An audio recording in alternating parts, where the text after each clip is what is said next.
डर एक एहसास में आपका स्वागत है। इस चैनल पर आपको सुनने को मिलती हैं डरावनी और सच्ची भूतिया कहानियाँ। अगर आपको ऐसी ही वीडियोस देखना पसंद है तो हमारे इस चैनल को सब्सक्राइब करना ना भूलें। तो अब बढ़ते हैं आज की कहानी की ओर।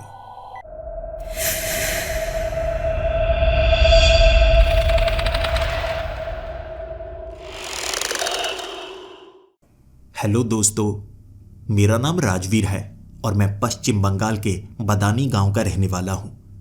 पेशे से मैं भूतों से बात करने वाला हूं। जी हां, मैं भूतों से बात कर सकता हूं और इसे ही अपना पेशा बनाया हुआ है। मैं 9 साल का था तब से मुझे इसके बारे में एहसास होना शुरू हो गया था कि मेरे आसपास से आवाजें आती ही रहती हैं। मैं परेशान हो जाया करता था। कौन है जो मुझसे बात करना चाहता है? कभी दीवारों के पार जाकर मैं देखता, वहां कोई मौजूद नहीं होता। मैं घर में अकेला होता तब भी मुझे आवाजें सुनाई देती, लेकिन शब्द समझ में नहीं आते। उसके बाद जब मैं थोड़ा सा बड़ा हुआ, 12 साल का, तब मैं कब्रिस्तान के पास से गुजर रहा था। वहां से मुझे ढेर सारी आवाजें सुनाई दी। किसी शमशान घाट के पास से गुजर रहा था, तब वहां से ढेर सारी आवाजें सुनाई देने लगी। बार बार मैं चेक करने के लिए इन जगहों के पास जाता तो मुझे ढेर सारी आवाजें सुनाई देती। शब्द तो समझ में नहीं आते, लेकिन मैं मानने लगा था मुझे भूतों की आवाज सुनाई देती है। वो यकीनन मुझे मारने की कोशिश करेंगे। लेकिन जब मैं 16 साल का था, मुझे वो शब्द अब भी समझ में नहीं आ रहे थे और मुझे कोई नुकसान भी नहीं पहुंचाया गया था। लेकिन जब मेरे नाना जी की मौत हुई थी, तब मैं वहीं पर था, नाना जी के घर में। रात को मुझे आवाज सुनाई देनी शुरू हो गई। ये शब्द अब भी मेरी समझ से बाहर थे, लेकिन मैं आवाज की कुछ पहचान कर पा रहा था। ये आवाज मेरे नाना जी जैसी लग रही थी। तब मेरे दिमाग में आया, ऐसा तो नहीं जो मरे हुए लोग हैं वो मुझसे बात करने की कोशिश करते हैं। बस इस ख्याल ने मुझे बदल कर रख दिया। मैंने ढूंढना शुरू कर दिया कैसे मरे हुए लोगों से बात की जा सकती है। शायद भगवान ने मुझे यह ताकत दी है और मुझे इसका इस्तेमाल करना चाहिए। मैंने साधना के कई तरीके ढूंढे और उनमें से एक तरीका काम कर गया। जब मैं घर में एक आदमी से बात कर पाया था जो हमारे गांव में रहा करता था। उसकी मौत हो चुकी थी। पहली बार मैं हक्का बक्का था, हैरान था। मैंने सवाल किया था, क्या तुम मुझे नुकसान तो नहीं पहुंचाओगे? उसने कहा था, मैं तुम्हें नुकसान नहीं पहुंचाना चाहता, लेकिन तुम्हें मेरी आवाज सुनाई दे रही है। शायद तुम मरे हुए लोगों से बात कर सकते हो। अब तुम्हें मेरी बातें समझ में आ रही हैं तो मेरे परिवार वालों तक बस एक छोटा सा संदेश पहुंचा दो। उस आदमी का संदेश मैंने उसके परिवार वालों तक पहुंचा दिया था और परिवार वाले पहले यकीन नहीं कर रहे थे, लेकिन जब उस जगह खोद कर देखा, वहां से कुछ रुपए निकले जो कि उस मरे हुए आदमी ने बताए थे कि उसने छिपा कर रखे हैं। अगर कोई इमरजेंसी हो तो ये रुपयों का इस्तेमाल वो कर पाए। परिवार वाले खुश थे और मुझे मेरी ताकत समझ में आ चुकी थी, जिसके बाद मैंने लोगों की मदद शुरू कर दी।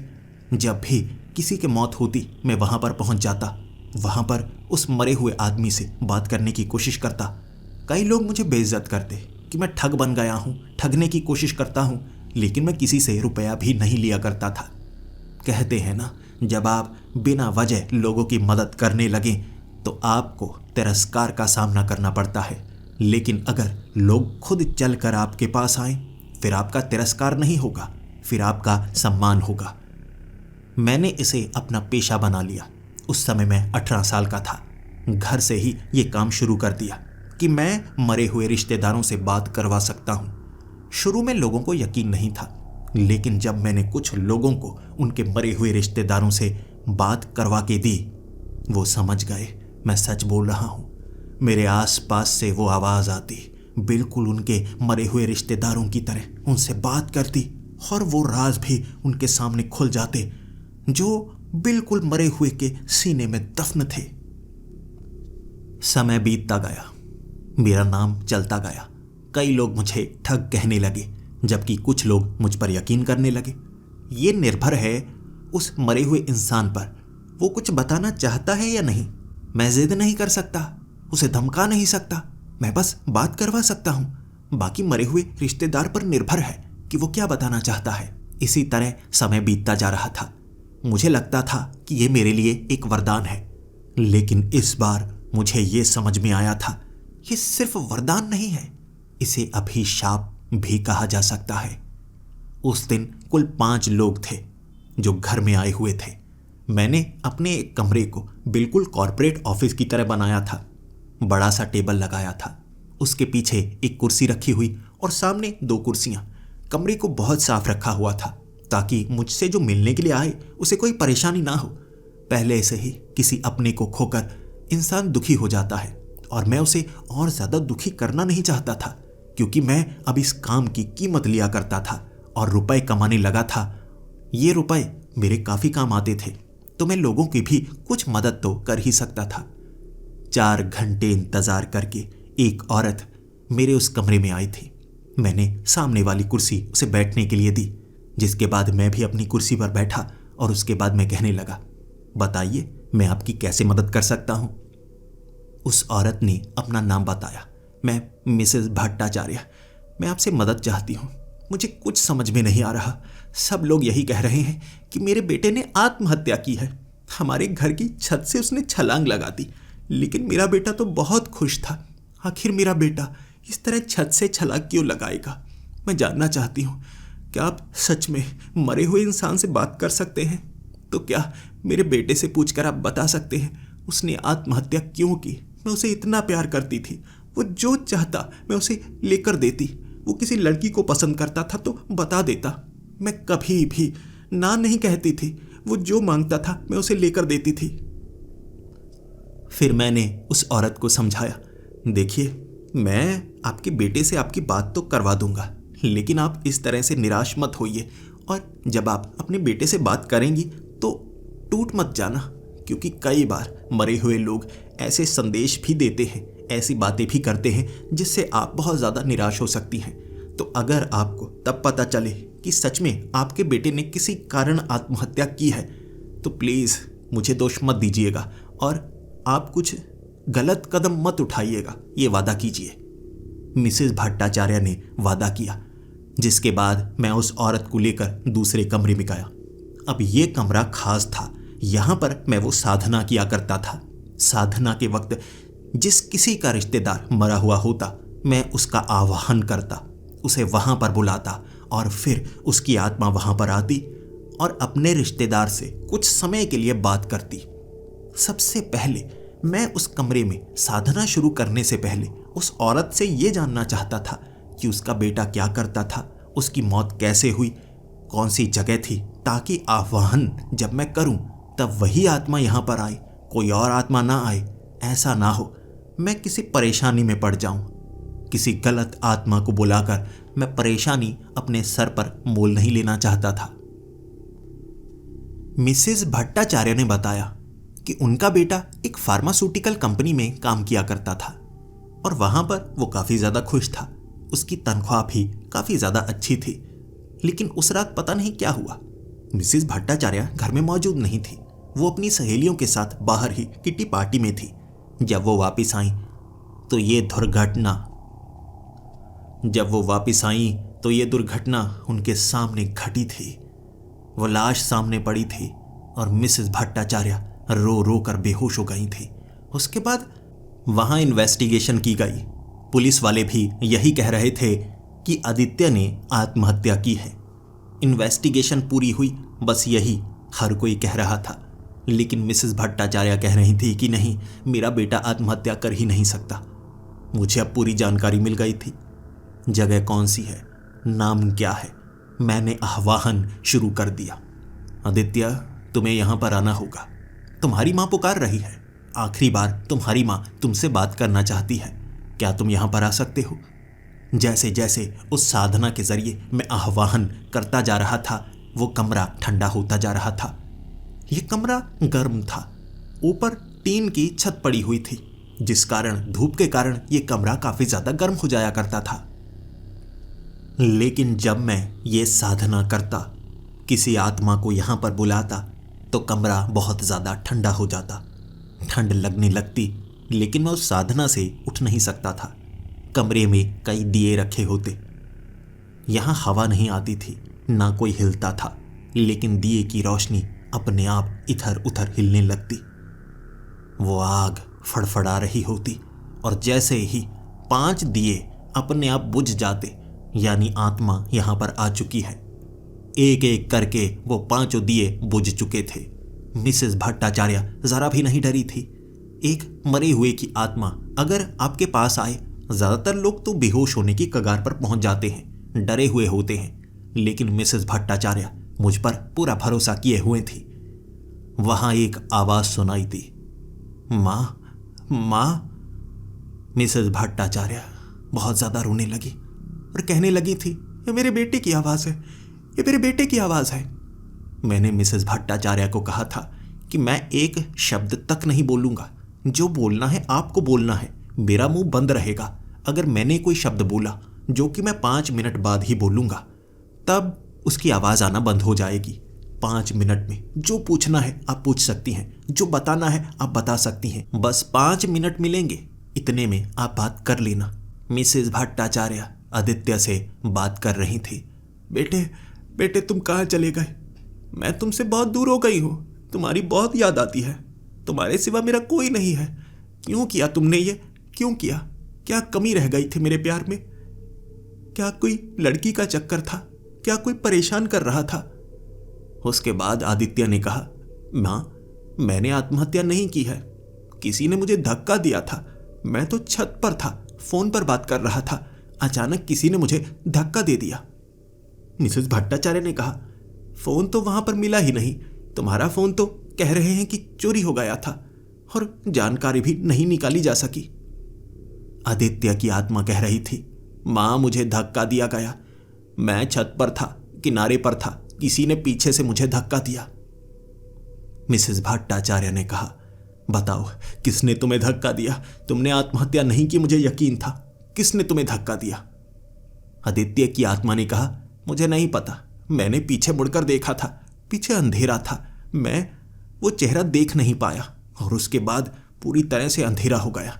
ये दुनिया बहुत अंधेरी है माँ, ये दुनिया बहुत अंधेरी है। उसके बाद से कुछ महसूस नहीं कर पा रहा हूँ। जानता हूँ मेरी मौत हो चुकी है, लेकिन मैं उसका चेहरा देख नहीं पाया। हाँ, एक आवाज़ ज़रूर सुनाई दी थी, घंटी की आवाज़। उसके शरीर पर कुछ ऐसा था जिससे घंटी की आवाज़ निकलती थी। जब वो थोड़ा चलता था तो वो घंटी की आवाज़ आती थी। मिसेस भट्टाचार्य ने अपने बेटे से और भी कई बातें की। बस 5 मिनट थे उनके पास और 5 मिनट जब खत्म हुए, आदित्य की आवाज़ आना बंद हो गई। मिसेस भट्टाचार्य बहुत ज़्यादा रोने लगी थी कि आदित्य, मुझसे दूर मत जाओ, आदित्य वापस चले आओ ना, बस बातें ही कर सकते हैं हम, मेरे पास चले आओ हमेशा के लिए। तब मैंने मिसेस भट्टाचार्य को कहा, देखिए 5 मिनट हो गए हैं, मैं इससे ज़्यादा किसी आत्मा को रोक नहीं सकता। मैं ज़्यादा कोशिश करूँगा तो मेरे लिए खतरा बढ़ सकता है, क्योंकि मुझे अपनी सारी ताकत झोंकनी पड़ती है और एक दिन में एक ही आत्मा को मैं बुला सकता हूँ। मैं बस उसे एक बार ही बुला सकता था, अब मैं दोबारा नहीं बुला सकता। इससे उस आत्मा को शांति मिलने में परेशानी होगी। आप चाहती हैं ना आपके बेटे की आत्मा को शांति मिले और वो अगले जन्म में चला जाए? मिसेस भट्टाचार्य मेरी बातों को समझ पा रही थी। फिर वो घुटनों पर बैठकर रोने लगी। मेरे बेटे को किसी ने मारा, किसी ने मौत के घाट उतार दिया। मैंने उन्हें संभाला। एक माँ के लिए अपने बेटे को खोना कितना बुरा दर्द हो सकता है मैं समझ सकता था। मैंने उन्हें उठाया और कहा, देखिए आप ये बात पुलिस को बता सकती हैं, इन्वेस्टिगेशन दोबारा होगी, इस बार कोशिश करिएगा, पुलिस को ये बताएं। वैसे पुलिस वाले मेरी बातों पर यकीन नहीं करते, लेकिन अगर आप इन्वेस्टिगेशन दोबारा करवाएं, कोई ना कोई सबूत तो मिलेगा ना।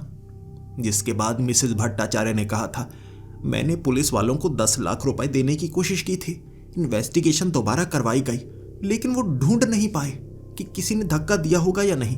हर किसी का यही कहना था कि आदित्य ने आत्महत्या की है। मैंने एक प्राइवेट डिटेक्टिव भी हायर किया था, लेकिन कोई भी सबूत मिला ही नहीं, तो शक किस पर किया जा सकता था? मैं कोई जानकारी निकाल नहीं पाई। तुम मेरे बेटे हो ना, देखो मैं तुम्हें 20 लाख देने को तैयार हूँ अगर तुम मेरे लिए ये काम कर दो। तुम वैसे भी मरे हुए लोगों से बात कर सकते हो ना, तो ऐसे कई मरे हुए लोग होंगे जिनके पास जानकारी हो सकती है। कुछ ऐसी जानकारी क्या तुम निकाल सकते हो? देखो, अगर मरे हुए लोगों से बात नहीं भी करोगे तो किसी तरह मेरे लिए काम करने के लिए तैयार हो जाओ। मैं तुम्हें 20 लाख दे सकती हूँ। मैं इससे ज़्यादा नहीं कर सकती। एक माँ के लिए मुझे ये काम करना ही था। मैंने मिसेस भट्टाचार्य को कहा, देखिए, मैं आपसे रुपए नहीं लूँगा, लेकिन आपके लिए ये काम करने की मैं कोशिश ज़रूर करूँगा। वैसे भी कभी कभी मैं बोर हो जाता हूँ ये काम करके। अब किसी डिटेक्टिव की तरह काम करने का मौका मिला है तो मैं ये काम मुफ्त में आपके लिए करने की कोशिश करूँगा।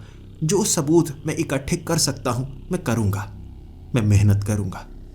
उनकी आंखों में एक छोटी सी उम्मीद जगाई थी, क्योंकि मेरे पास जो जानकारी थी वो किसी और के पास नहीं थी।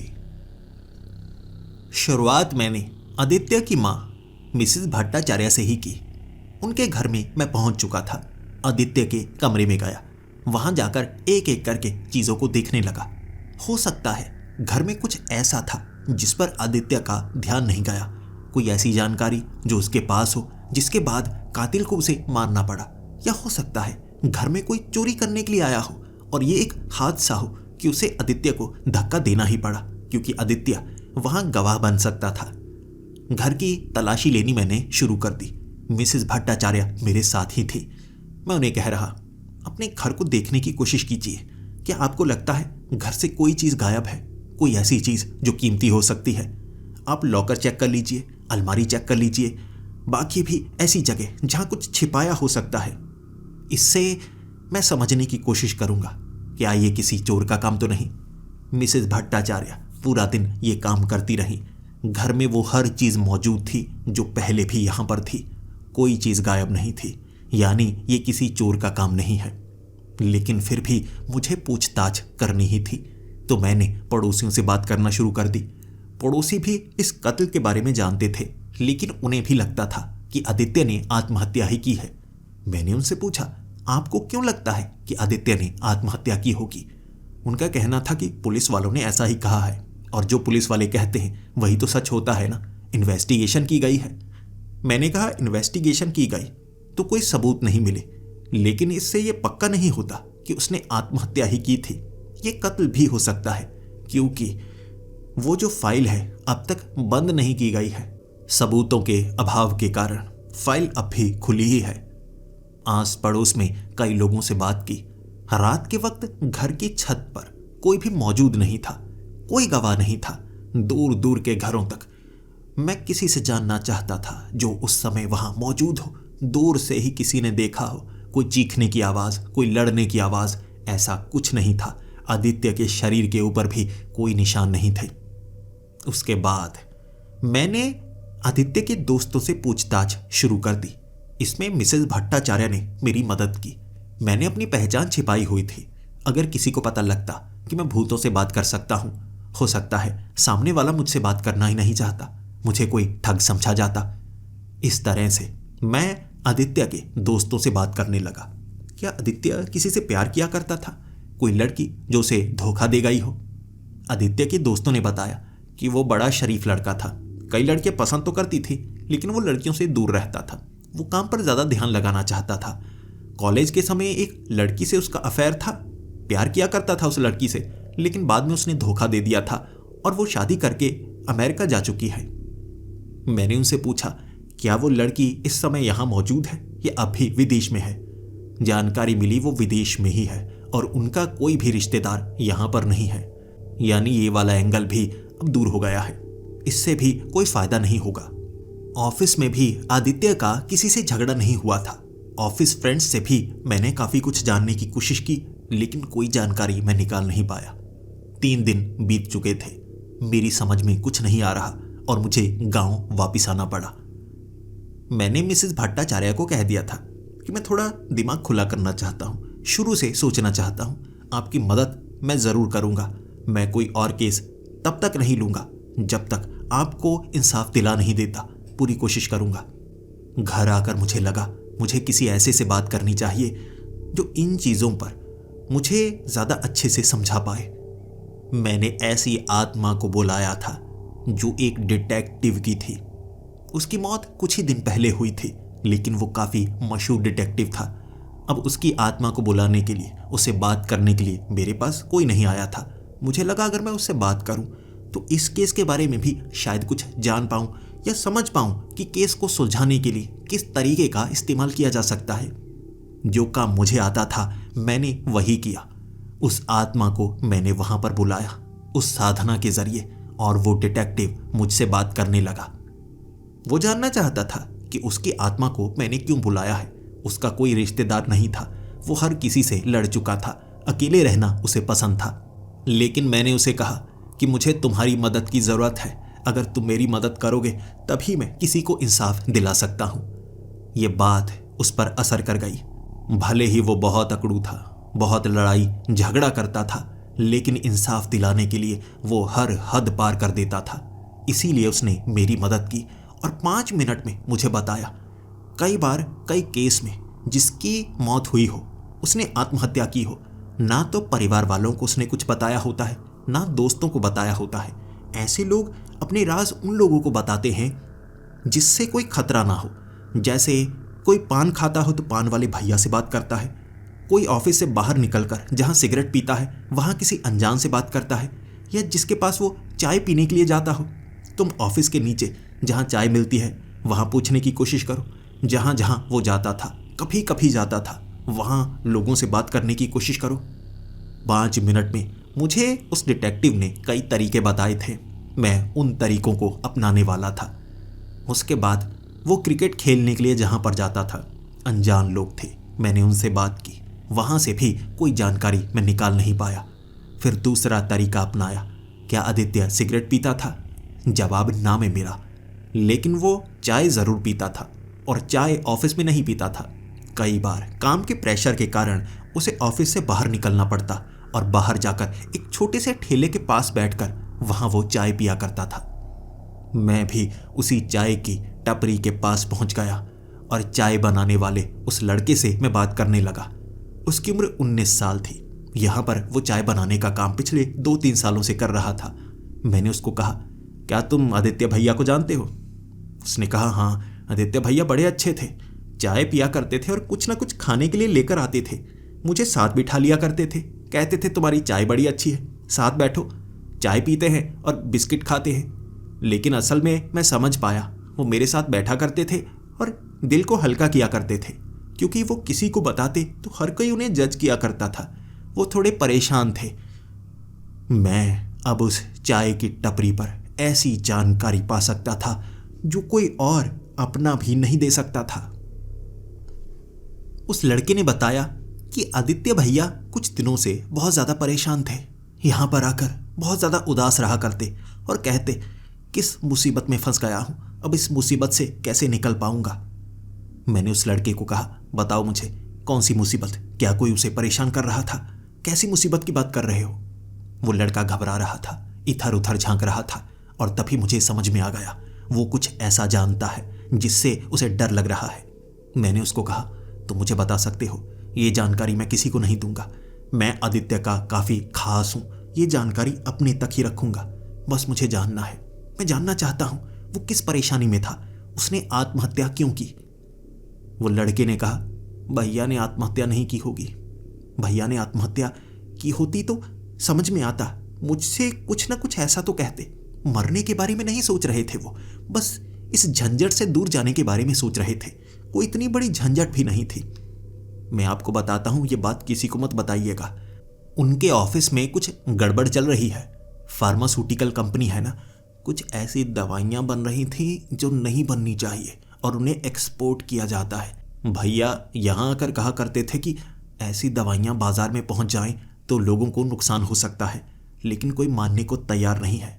मुझे डर है कि अगर पुलिस यहाँ तक पहुँच गई तो उनका नाम भी आ सकता है, लेकिन उन्हें सिर्फ फंसाया गया है।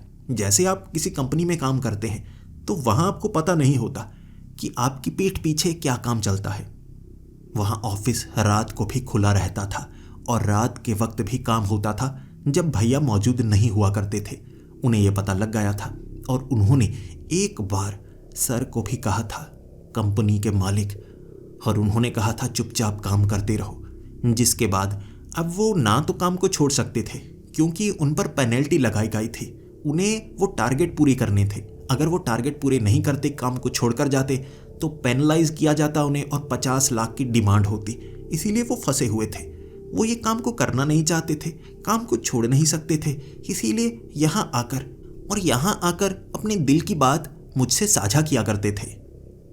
ये बात सुनने के बाद अब मैं समझ पा रहा था, एक ऐसी मुसीबत जो किसी को मरने पर मजबूर कर सकती है या कोई उसे मार सकता है, परेशानी तो ऐसी समझ में आती है।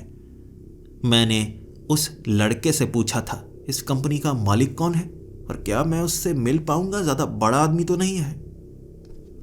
उसने कहा, इस कंपनी के मालिक मिस्टर आहूजा हैं। वैसे तो बड़े नर्म दिल हैं, लेकिन ऐसा काम वो कर सकते हैं, मुझे भी इस पर यकीन नहीं हुआ था। लेकिन आदित्य भैया ये कह रहे थे कि वो बाहर से जैसे दिखते हैं, अंदर से वैसे नहीं हैं। अब मुझे बात करनी थी मिस्टर आहूजा से, लेकिन मैं क्या उनसे बात कर पाऊंगा? मेरे जैसे किसी अनजान से, किसी मौत पर वो बात करना चाहेंगे। अगर सच में ये धक्का उन्होंने दिया है तो वो मुझसे दूर रहना पसंद करेंगे, ताकि किसी भी तरह से कोई छोटी मोटी गलती ना हो जाए। इसके लिए मैंने मिसेस भट्टाचार्य का इस्तेमाल किया। मैंने उन्हें कहा, ये कहिएगा कि मैं आपका रिश्तेदार हूँ और आदित्य के बारे में बस जानना चाहता हूँ, यादें इकट्ठी कर रहा हूँ। मिसेस भट्टाचार्य ने ऐसा काम किया। मेरी मीटिंग फिक्स करवा दी मिस्टर आहूजा के साथ। जब मैं उनके ऑफिस में बैठा था, 1 घंटे मुझे इंतज़ार करना पड़ा था, लेकिन उन्हें पता नहीं था कि मैं किस टॉपिक पर बात करने वाला हूँ। मैंने बातें घुमाना शुरू कर दी, लेकिन मिस्टर आहूजा देखने में तो बिल्कुल शांत नजर आ रहे थे। वो तो हर बात बता रहे थे। उन्होंने खुद कह दिया कि आदित्य को लगता था कि हम कोई ऐसी दवाइयाँ बनाते हैं जो लीगल नहीं है। मेरी समझ में नहीं आ रहा था उसे वो पेपर्स कहाँ से मिल रहे थे। मुझे लगता है कोई उसके दिमाग में डाल रहा था। मैं इन बातों को छिपाना नहीं चाहता। पुलिस वाले कई बार यहाँ पर आ चुके हैं। मैंने उन्हें भी बताया कि यहाँ ऐसा कोई इलीगल काम नहीं होता है। वो पता नहीं परेशान रहा करता था। मुझसे झगड़ा तो नहीं हुआ उसका, लेकिन कभी कभी मैं डांट दिया करता हूँ। अब डांटना मेरा काम है, क्योंकि हमारे टारगेट्स होते हैं तो थोड़ा परेशान तो करता हूँ। लेकिन मैंने इतना भी परेशान नहीं किया था कि कोई बच्चा आत्महत्या कर ले। अब मेरे परिवार की तरह था वो। मिस्टर आहूजा से बात करते वक्त ऐसा ज़रा भी नहीं लगा कि वो ऐसा कुछ कर सकते हैं। लेकिन जब मैं उस ऑफिस में और लोगों से बात कर रहा था, तब मुझे एक लड़की ने बताया कि मिस्टर आहूजा वैसे तो शांत रहते हैं, लेकिन उनका एक कॉम्पिटिटर है, एक और कंपनी का मालिक, जिसकी कंपनी तो छोटी है। उसका नाम है मिस्टर करण। वो झगड़ा करता है ज़्यादातर मिस्टर आहूजा से। कंपटीशन बढ़ चुका है। अब इन दोनों की कुछ लड़ाई होती रहती है फ़ोन पर। कई कॉन्ट्रैक्ट्स हैं जो मिस्टर करण छीन लेते हैं मिस्टर आहूजा से। इस बात का गुस्सा मिस्टर आहूजा को काफ़ी ज़्यादा है। अब ये बात का मुझे पता लगा, मिस्टर आहूजा के बारे में अगर मुझे जानकारी निकालनी है तो किसी दुश्मन से निकालनी होगी, यानी मुझे मिस्टर करण से मिलना होगा। और ऐसा भी तो हो सकता है मिस्टर करण, जो कि कॉम्पिटिटर कंपनी का मालिक है, वो इस कंपनी को डुबोने के लिए ऐसा कुछ करे ताकि मिस्टर आहूजा पर इल्ज़ाम लगे। मैं हर तरफ से सोच रहा था। डिटेक्टिव की आत्मा ने 5 मिनट में मुझे ऐसी ऐसी बातें सिखाई थी जो मेरे काम आ रही थी। मैं मिस्टर करण से भी मिलने के लिए पहुंच गया और वहां पर मेरे एक दोस्त ने मेरी मदद की, वरना इतने बड़े आदमी से इतनी आसानी से मैं मिल नहीं सकता था। मैं पहुंच गया मिस्टर करण के ऑफिस, उनसे बात करने लगा, लेकिन जल्दी ही वो बड़ा चालाक इंसान था, मेरी इंटेंशंस समझ गया। वो कहने लगा, मुझे पता है तुम्हें शक है कि मैंने कुछ करवाया है, यानी आदित्य की मौत में मेरा हाथ हो सकता है। उसने आत्महत्या की है, जानता हूँ। जितनी मुझे मेरे ऑफिस की जानकारी है उतनी ही उस ऑफिस की जानकारी भी है। खुद की जानकारी रखना उतना ही ज़रूरी होता है जितना अपने कॉम्पिटिटर की जानकारी रखना भी होता है, लेकिन यहाँ से तुम्हें कुछ खास जानकारी नहीं मिलने वाली। मैंने मिस्टर करण को कहा, देखिए मैं आपके बारे में कुछ बुरा नहीं कह रहा, लेकिन मुझे मिस्टर आहूजा के बारे में जानना है। मिस्टर आहूजा कैसे इंसान है? आपसे काफ़ी झगड़ा रहता है। मिस्टर करण ने कहा, हाँ हमारा कंपटीशन है, दोनों फार्मास्यूटिकल कंपनीज को चलाते हैं और ऐसे कई कॉन्ट्रैक्ट्स हैं जो मैं अपने तेज़ दिमाग से ले लेता हूँ, लेकिन मिस्टर आहूजा के पास ताकत है। वो ताकत का इस्तेमाल करते हैं, मैं दिमाग का इस्तेमाल करता हूँ। जब हमारी दोनों कंपनीज बराबर हो जाएंगी ना, तब मैं भी उतना ताकतवर हो जाऊँगा। तब मुकाबले में मैं बड़ी आसानी से जीत सकता हूँ। लेकिन अभी हमारा झगड़ा रहता है। वो मेरी कंपनी को खरीदना चाहते हैं, लेकिन मैं अपनी कंपनी को क्यों बेचूं, जबकि मुझे मेरी कंपनी पर पूरा भरोसा है। एक दिन हमारे देश की सबसे बड़ी कंपनी हमारी ये कंपनी बनेगी। मिस्टर करण से ढेर सारी बातें मैंने की और समझने की कोशिश की मिस्टर आहूजा कैसे इंसान हैं। ज़्यादा तो पता नहीं लग पाया। वो तो कह रहे थे कि काफ़ी ज़्यादा झगड़ालू हैं। और फिर मैं वापस आ गया। अब मेरे पास कोई सबूत नहीं था। किसी के खिलाफ मैं कोई सबूत इकट्ठा कर ही नहीं पाया। लेकिन मुझे खुद आदित्य की आत्मा ने कहा था कि उसे किसी ने धक्का दिया है, यानी ये कत्ल ही है। लेकिन मैं किस पर शक करूं? आखिर कोई ऐसा जिसके पास घंटी हो। मैं उस चीज को भूल ही गया था। घंटी, लेकिन कोई घंटी लेकर क्यों घूमेगा? मेरी समझ में कुछ नहीं आ रहा था। तब मैं गांव पहुंच गया और मिसेस भट्टाचार्य मुझसे मिलने के लिए आई थी। मैं अपना होश खोने के कगार पर था। उनके सामने थोड़ा टूट गया। आंखों में मेरे आंसू आ गए। मैंने कहा, मैं कोशिश तो पूरी कर रहा हूं, मेरी कुछ समझ में नहीं आ रहा है। तब मिसेस भट्टाचार्य ने मुझे कुछ ऐसा कहा जिससे काम बन गया। उन्होंने कहा, तुम अपने आप को डिटेक्टिव समझने लगे हो। ये काम तुम नहीं करते। तुम वो काम करो जो तुम कर सकते हो। तुम मरे हुए लोगों से बात कर सकते हो, तो कोशिश करो किसी ऐसे मरे हुए इंसान से बात करो जो गवाह बन सकता है, जो बता सकता है कि वहां कौन आया था। बस ये बात ने असर कर दिया। मैं पहुंच गया सीधा मिसेस भट्टाचार्य के घर पर। उसके बाद आस पड़ोस में मैं पहचान करने लगा। कोई ऐसा जिसकी मौत हुई हो, कोई ऐसा जो आसपास के घर में हो और उसकी मौत पिछले 6 महीने में हुई हो। पता चल गया, बिल्कुल साथ लगता वो घर जहां पर एक बूढ़ी औरत रहा करती थी और उसकी मौत लगभग 1.5 महीने पहले हो चुकी है।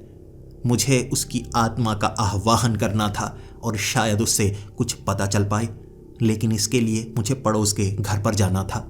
इसके लिए मुझे मदद के तौर पर मिसेस भट्टाचार्य से कुछ मांगना पड़ा कि मुझे वो घर 1 दिन के लिए चाहिए। इंतज़ाम आपको करना होगा, सोचिए आप क्या कर सकती हैं। और उन्होंने काम बना दिया। उन्होंने जागरण का इंतज़ाम किया रात के वक्त। इसके लिए साथ वालों ने घर चाहिए था और पड़ोसी अच्छे थे। वैसे भी वो घूमने के लिए जाना चाहते थे तो वो घर दे गए। बाहर वाला एक कमरा मेरे लिए काफ़ी था। वहाँ पर मैं दिन के वक्त साधना करने लगा और साधना में मैंने उस बूढ़ी औरत की आत्मा को वहाँ पर बुलाया और फिर मैं उससे बातें करने लगा। वो बूढ़ी औरत से मैं जानना चाहता था, क्या वहाँ पर कोई ऐसा था जिसने आदित्य को धक्का दिया? और उस बूढ़ी औरत ने कहा, मैंने देखा ऊपर अंधेरे में कोई था, चेहरा नजर नहीं आया, लेकिन मैं अपने घर में थी, इतना ही देख पाई कि किसी ने आदित्य को धक्का दिया था, उसे मारा है किसी ने। बस इतना पता लग गया, लेकिन चेहरा या कोई ऐसी पहचान जिससे मैं कुछ ढूंढ पाऊं। उस औरत ने कहा, उस समय छत पर सिर्फ एक ही इंसान नहीं था, 2 इंसान थे, 2 लोग थे। एक सिर्फ पीछे खड़ा हुआ था, धक्का दूसरे ने दिया था और दूसरा भी धक्का देकर पीछे की तरफ हो गया। उसके बाद आदित्य की चीख की आवाज़ आई और फिर अंधेरा।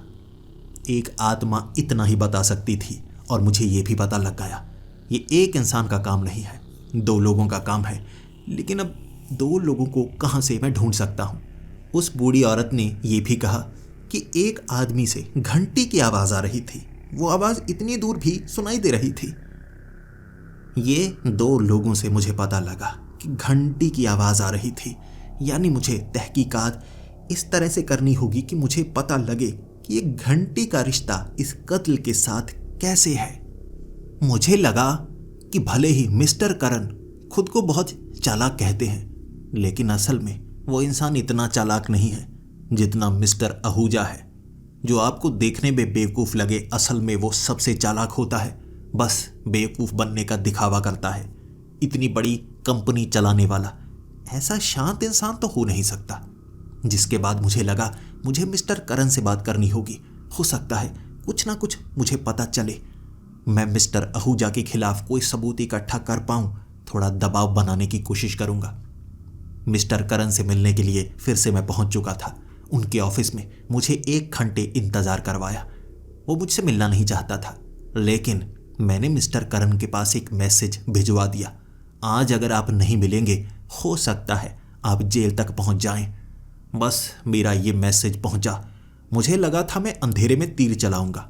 अगर तो लग गया तो काम बन गया, अगर नहीं लगा तो मेरा कोई नुकसान भी नहीं है। बड़ा आदमी है, मुझे अपने ऑफिस से बाहर ही निकाल देगा, ज़्यादा क्या करेगा।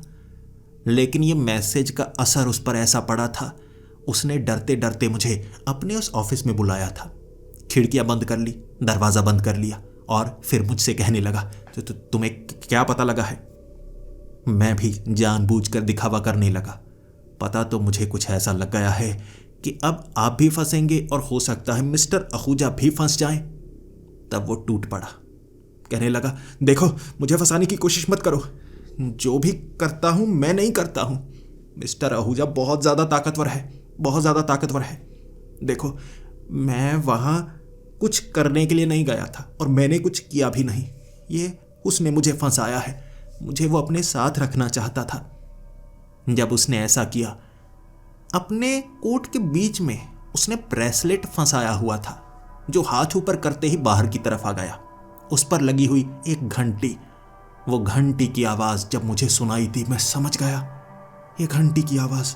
मैंने अंधेरे में तीर चलाया है लेकिन लगा बिल्कुल सही जगह पर है। और तब मिस्टर करण ने कहा था, देखो वो मुझे ब्लैकमेल करके वहाँ पर लेकर गया था। मिस्टर आहूजा बहुत ज़्यादा ताकतवर है, वो मेरी कंपनी को ख़रीदना चाहता है। मैं जितना मजबूत बनने की कोशिश करूँ मुझे डर लगता है, वो बहुत ताकतवर है, वो कभी भी किसी को भी मरवा सकता है। वो मुझे वहाँ साथ लेकर गया था। देखो मैं गवाही तो नहीं दे सकता, मैं मरना नहीं चाहता, लेकिन तुम्हें बस इतना बता सकता हूँ कि मैंने कुछ नहीं किया है। मैं बस वहाँ पर खड़ा था, देख रहा था, ना तो रोक सकता था उसे, ना कुछ और कर सकता था। मुझे वो वहाँ पर लेकर गया, मैं बस खड़ा होकर कह रहा था कि मत करना। उसने धक्का दिया था, उसने आदित्य को धक्का दिया था, उसने नीचे गिराया था, मैंने कुछ नहीं किया था। बस यही जानकारी चाहिए थी मुझे। ये जानकारी मुझे मिल गई जो कि वो मरे हुए लोगों की बात से मेल खाती थी। मुझे मिस्टर आहूजा से उगलवाना होगा सच, उसने ऐसा क्यों किया, और उसने ही ऐसा किया क्योंकि सबूत के तौर पर कुछ तो चाहिए जिससे मैं मिस्टर आहूजा को फंसा सकूं।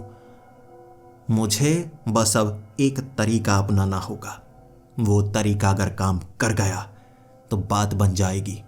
मिस्टर आहूजा से मिलने की कोशिश की थी मैंने, एक पूरा दिन मैं कोशिश करता रहा लेकिन मिल नहीं पाया। और रात के वक्त मुझे खबर मिली, मैं तो घर से बाहर था, गांव वाले मेरे उस घर को आग लगा दी गई थी। उस समय मैं घर में मौजूद नहीं था, हो सकता है मेरे साथ कोई हादसा हो जाता। और मैं ये भी जान गया था मिस्टर आहूजा को शायद पता लग गया है कि कोई उसके पीछे है और वो फंस भी सकता है, तो मुझे मरवाने की कोशिशें जारी हैं। उसके बाद मैं कुछ समझ नहीं पा रहा और मिसेस भट्टाचार्य से मैंने बात की थी, हमला उन पर भी हुआ था।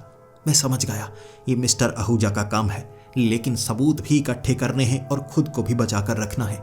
मैं क्या कर सकता हूँ, मेरे पास ऐसे ताकतवर लोग नहीं हैं, अमीर लोग नहीं हैं, मैं खुद को कैसे बचाऊंगा, उसे कैसे फंसाऊंगा। मिसेस भट्टाचार्य ने कहा, तुम वो करो जिसमें तुम माहिर हो। सोचने लगा, मैं भूतों से बात कर सकता हूँ, भूतों का आह्वान कर सकता हूँ, लेकिन क्या मैं उनका इस्तेमाल भी कर सकता हूँ? आदित्य की आत्मा को दूसरी बार बुलाया था मैंने। दूसरी बार बुलाने के बाद मुझे नहीं पता था खतरा कितना बड़ा हो सकता है। जब मैंने ये साधना सीखी थी तो ये जाना था किसी आत्मा को एक बार बुलाना है, फिर अंधेरी गलियों में जाने के बाद वो आत्मा वैसी नहीं रहती। लेकिन आदित्य बहुत गुस्सैल था, मेरे शरीर पर जख्म बन गए, लेकिन वो मुझे मारना नहीं चाहता था। ये उस पर हावी वो काली ताकतें थी जो उसकी आत्मा को खींचकर वापस लेकर आई थी। आदित्य को मैंने कहा था, अगर तुम एक छोटा सा काम कर दो, तुम्हें बस मिस्टर आहूजा को थोड़ा परेशान करना है, थोड़ा डराना है और मजबूर करना है मेरे पास आने के लिए। मेरे पास एक और घर है जो पहले हुआ करता था, जिसका मैं इस्तेमाल करता था, छोटा घर, बस वो वहाँ पर आ जाए। तुम कहना तुम्हें वहाँ आना होगा, एक आखिरी बार बात करनी होगी, बस एक प्रेत आत्मा हो ना तुम, कुछ दिखाओ ऐसा जिससे वो डरे। एक रात में काम बन गया, जिसमें मैं माहिर था उसका मैंने इस्तेमाल किया था। आदित्य की आत्मा ने थोड़ा सा डराया था मिस्टर आहूजा को, और मेरे पास मैसेज आ गया, वो मुझसे मिलना चाहते हैं।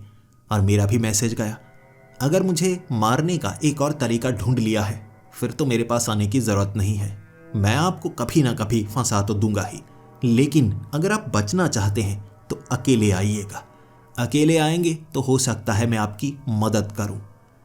मिस्टर आहूजा अकेले आए थे मेरे घर में। गांव के लोगों ने इतनी मदद तो कर दी, मुझे वो बचा सकते थे। मिस्टर आहूजा के खिलाफ कोई सबूत नहीं थे, सबको पता था वो यहां पर आए हैं, अगर कुछ होता तो मैं फंसता। यही बात थी जो उनके चेहरे पर साफ नजर आ रही थी। सामने बैठे हुए मुझसे कह रहे, तो तुम भूतों से बात करते हो, मरे हुए इंसानों से। आदित्य की आत्मा को वापस बुला लिया। मैं इन चीज़ों पर यकीन नहीं करता था, लेकिन यकीन मानो, कला है तुम्हारे पास, कला।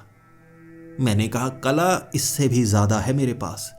भूतों को सिर्फ बुला ही नहीं सकता, उन्हें यहाँ रख भी सकता हूँ। भले ही मुझे अभी पता लगा है, लेकिन सोच लीजिए, आपने जो आदित्य के साथ किया है, आपको उसकी सज़ा तो ज़रूर मिलनी चाहिए। तब वो कहने लगा, सज़ा? कैसी सज़ा? हमारे काम में सज़ा नहीं होती, मैं तो दुनिया की भलाई कर रहा हूँ। दवाइयाँ बहुत महंगी हैं, मैंने सस्ती दवाइयाँ बनानी शुरू कर दी। ऐसी दवाइयाँ जो लीगल नहीं हैं, लेकिन लोगों की मदद तो होती है ना। बस आदित्य चाहता था कि वो मदद हो ही ना, लेकिन मदद तो करनी चाहिए।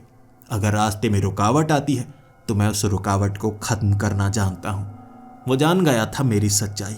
मैं सस्ती दवाइयाँ बेचना चाहता था, लेकिन सस्ती दवाइयाँ बेचने के लिए मुझे देश का सबसे बड़ा बिजनेसमैन बनना होगा। पहले कुछ हाथ गंदे करने पड़ेंगे, ऐसी दवाइयाँ तो बेचनी पड़ेंगी ना। जब बड़ा आदमी बनूंगा तो लोगों की भलाई करूंगा, बहुत ज़्यादा भलाई करूंगा। लेकिन ये तो शुरू ही नहीं करने देना चाहता था। छोटी छोटी गलतियों को पकड़ेंगे। क्या था उन दवाइयों में? कोई 100-200 लोग ही तो मरे थे, ज़्यादा थोड़े ना मरे थे।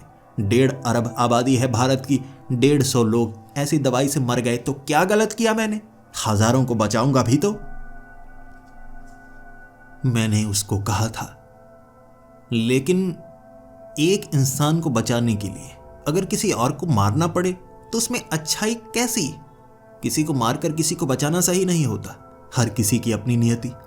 उसने कहा, नियति अमीरों के हाथ में होती है, गरीबों की कोई नियति नहीं होती। जो बाकी करते हैं उन्हें मानना ही पड़ता है, जैसे तुम्हें मानना पड़ेगा। तुम बताओ तुम्हारी कीमत क्या है?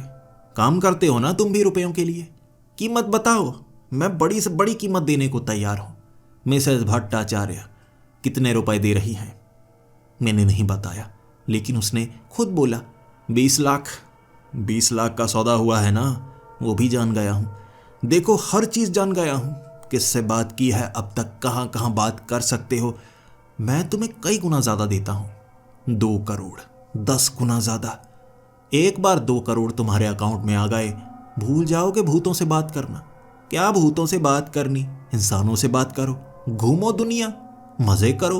अभी अभी तो जवान हुए हो, जवानी का मज़ा लो। 2 करोड़ काफ़ी होंगे, चलो बोनस देता हूँ, 3 करोड़। अब इससे ज़्यादा नहीं बात बनेगी, काफ़ी हैं 3 करोड़। उसकी आंखों में लालच देखी थी मैंने, वहशीपन देखा था। उसे ज़रा भी पछतावा नहीं था कि उसने क्या क्या बुरा किया है। आदित्य को मारा था उसने, गुमान था उसको, उसने तो बस मिटाया है एक अड़चन को। उसने कहा, मैं अकेला नहीं था वहां, जब धक्का दिया था करण भी तो वहीं पर था। वो भी बहुत समय से बात नहीं मान रहा था, तो एग्जाम्पल तो देनी ही थी। अपने हाथ से धक्का दिया था मैंने आदित्य को। जब नीचे गिरा सिर्फ एक चीख की आवाज़ थी। करण की टांगें कांपती हुई नजर आई थी, और मैंने कहा था, तेरा भी ऐसा हाल होगा। गवाह बनने की कोशिश मत करना बच्चे, गवाह बनने की कोशिश मत करना, कुछ नहीं कर पाएगा। आज भी तुझे उठाकर यहां लेकर आया हूं, कभी भी उठा सकता हूं। इस तरह मिस्टर आहूजा अहंकार से भरे हुए थे, लेकिन वहां आदित्य की आत्मा, जिसे मैंने इस दुनिया में ला तो दिया था, वापस नहीं भेजा था, वो मिस्टर आहूजा को पकड़ रहा, लेकिन ज्यादा जख्मी कर ही नहीं पाया। फिर मुझे उस आत्मा को रोकना पड़ा, क्योंकि मैं मुसीबत में आ जाता।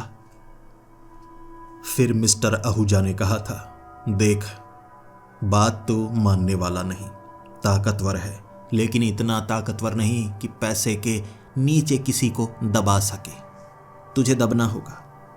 मैं यहां से चला जाऊंगा, उसके बाद तेरा क्या होगा तू समझ नहीं पाएगा। मैंने भी मुस्कुराते हुए कहा था, लेकिन आप यहां से जाएंगे कैसे? जो बातें आपने की हैं वो तो रिकॉर्ड हो चुकी हैं। ऑडियो रिकॉर्ड नहीं हुई है, पूरी वीडियो रिकॉर्ड हुई है। आपने तो कबूल कर लिया, अब आप जेल भी जाएंगे। मिसेस भट्टाचार्य पुलिस वालों पर यकीन नहीं करती थी, लेकिन कुछ ऐसे बड़े लोग थे जो आपके खिलाफ भी थे। अब ये वीडियो रिकॉर्डिंग जब बाहर निकलेगी, जो कि निकल भी चुकी है, रिकॉर्ड हुए समय हो गया है। आप तो इस आत्मा से झगड़ने में लगे थे और इसकी कॉपीज बनकर अलग अलग न्यूज़ चैनल्स पर जा भी चुकी होंगी। इसके बाद सोचिए किस ताकत का इस्तेमाल करेंगे। जनता से लड़ना आसान नहीं। भले ही हम चींटी के समान हैं, माना हम चींटी के समान हैं, लेकिन चींटियां भी जब झुंड में हो जाती हैं, संख्या ज्यादा हो, करोड़ों में, 150 अरब में, फिर बताइए पैसे की ताकत काम आएगी या नहीं आएगी? मिस्टर आहूजा वहां से भागना चाहता था, लेकिन गांव वालों ने भागने नहीं दिया, पुलिस के हवाले किया। और इस बार पुलिस कोई झूठ बोल नहीं सकती थी। कुछ ऐसे बिके हुए पुलिस वाले जो मदद कर रहे थे मिस्टर आहूजा की, अब उनका बस नहीं चला। कई लोग फंसे थे। ये केस 1 महीने चला जिसमें मिस्टर आहूजा को सजा मिली, और केस जब खुले तो सजा बढ़नी ही थी। नकली दवाइयां बेचना, ऐसी दवाइयां बेचना जिसमें सैकड़ों लोगों की मौत हुई हो, सजा फांसी तक पहुंचने में आ गई थी और सबको पता था अब इतना बड़ा आदमी अगर फंसेगा तो एग्जाम्पल सेट होगी। मिस्टर आहूजा का बचना असंभव था। इस तरह मिसेस भट्टाचार्य को न्याय मिला था, और मेरा वो जला हुआ घर जिसे बनाने में मुझे वो 20 लाख का इस्तेमाल करना पड़ा, लेकिन एक माँ को इंसाफ तो मिल गया। अपने उस नए घर में बैठकर मुझे एहसास हुआ था कि ये सच में एक वरदान है, भगवान का दिया वरदान। लेकिन मुझे ये भी महसूस हो रहा था, कई बार वरदान एक अभिशाप भी तो बन सकता है। भले ही उस केस को सुलझा दिया था मैंने, लेकिन उस रात मैं घर में अकेला ही था जब मुझे छत से एक आवाज सुनाई दी थी, वो घंटी की आवाज। ऐसा लग रहा था मैं घर में अकेला नहीं हूं, कोई और भी मौजूद है, और घंटी की आवाज भी सुनाई दे रही थी। वो रात भयानक थी।